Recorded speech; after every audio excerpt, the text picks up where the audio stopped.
om polære og upolære stoffer. Formålet med forsøget er at undersøge de forskellige stoffer, hvordan de kemiske reaktioner, hvad der sker med de kemiske reaktioner, og forudse, om det bliver tungt eller let opløseligt.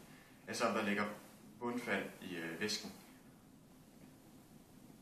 Når to opløsninger er sammen, så dannes ionforbindelser til nye ionforbindelser, og der vil derved dannes bundfald.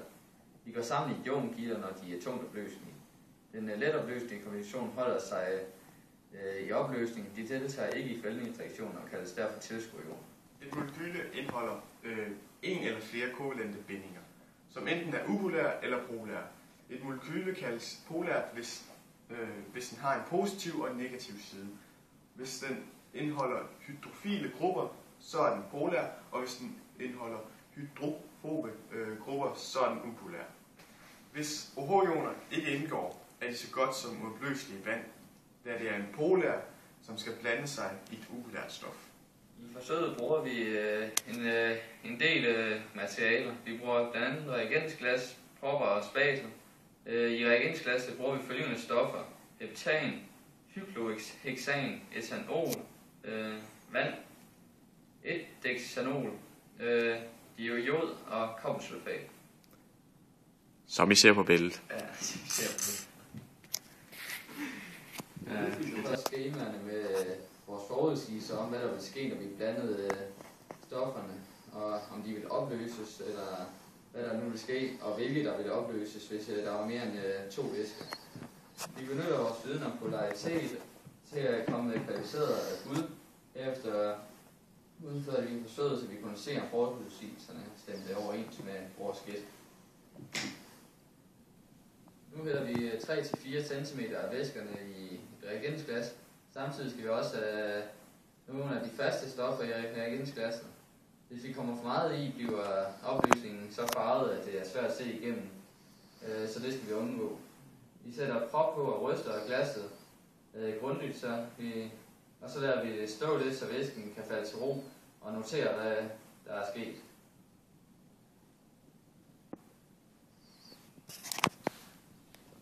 Vi startede med at blande som heptan og diioner. Og så vi, vores forudsigelse var egentlig, at det blev let opløseligt. Og det begrundede vi ud fra vores viden om de upolære og polære stoffer. Og det skete også, at det blev let opløseligt, fordi det blev simpelthen opløst i væsken. Og farven, den blev faktisk lyserød, selve væsken, eller violet. Og så bagefter blandede vi i andet reagensglas, der blandede vi vand og kobbersulfat. Og der har vi også tænkt, at den blev let opløselig ud fra vores viden igen. Og det viste sig faktisk, at vores forudsigelse passede, stemte overens, og det blev let opløselig igen. Og den fik så, i stedet for violet, der blev blå den her gang. Og så havde vi så blandt vi i tredje reagensglas noget heptan og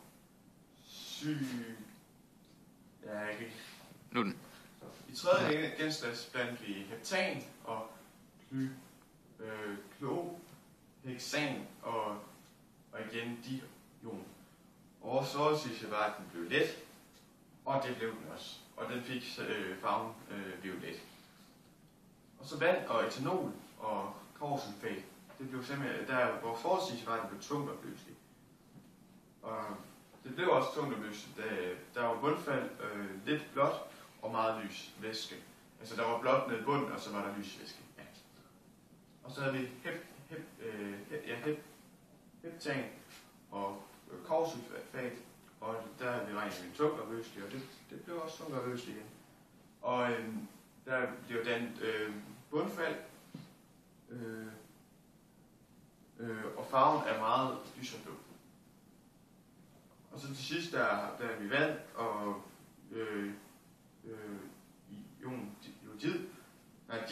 diion, og det bliver, der var vores forholdsvis var let opløselig. Men det viser faktisk ikke at stemme overens, fordi at, vi fik en tung opløselig væske, hvor at diion lagde sig ned på bunden af reagensglasset, og der skete ikke rigtig noget ved den, med selve vandet farvemæssigt. Og vi prøvede at ryste og vente, og der skete slet ikke noget. Så ja, det var simpelthen tungerløs. Det var en brøler. Ja. Og så havde vi det 7. reagensglas, heptan og vand, og så selvfølgelig kobbersulfat og dijon. Og der vores forholdsvis var tungopløselig, og det fik en mørk, violet farve, og det var tungopløselig, som vores forholdsvis sagde.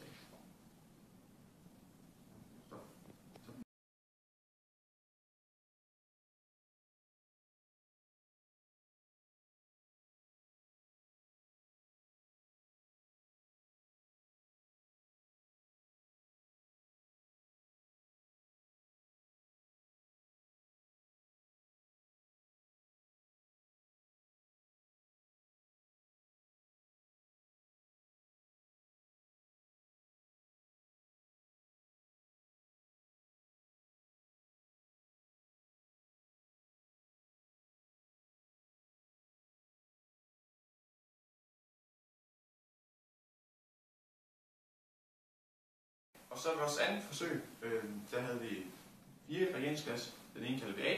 Det var, hvor vi blander vand og deklanon sammen. Og vores forudsigelse var, at de skilte sig i 2, da det var upolære og polære stoffer.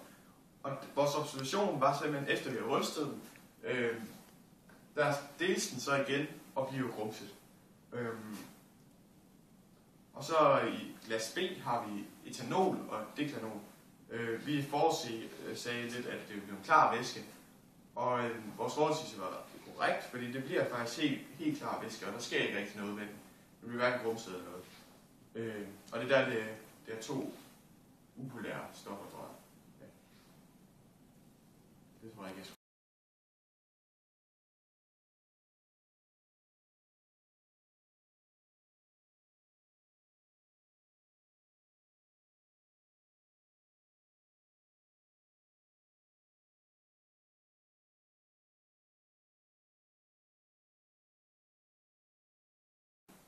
Reagensglas, som vi kalder C, der blandt vi vand og etanol. Og der tænkte vi heller ikke, at det rigtigt måske noget, og det viste sig faktisk at blive en helt klar væske.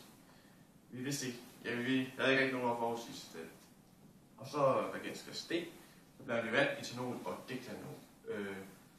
Og vi sagde, at de beskilles, og det gik vi ud på, fordi vi igen med vand og deklanol blandet et sted sammen, og i forhold til reagensglas A, der skilles de, så tænkte vi, at det vil også ske det her.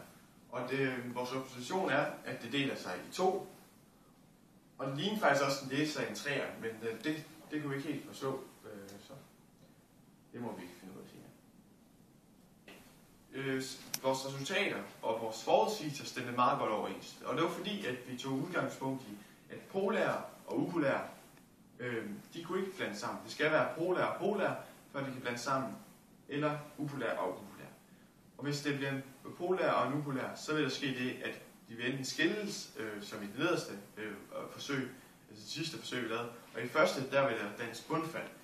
Og det viser bare, at det er svært opløseligt i hinanden. Og der var en, vi ikke fik helt rigtigt, det var den der med diod og vand. Og det er fordi, vi kom til at tænke på, at det måske var polær og polær. Men det er det selvfølgelig ikke, og det har vi også regnet rigtigt de andre. Men jeg tror bare, det var en fejl, vi lavede, fordi vi kom til at tænke på det forkert. Og det er jo en polær og en upolær. Og derfor vil de ikke blandes, og derfor vil der dannes bundfald. Der er visse fejlkilder ved forsøget, som kan have en negativ effekt på resultatet. Og det kan blandt andet være, hvis reagensglassene ikke er gjort ordentligt rene efter brug. Og hvis man ellers har brugt for meget eller for lidt af et stof, så resultatet bare bliver langt fra, hvad der egentlig skulle have været det rigtige resultat.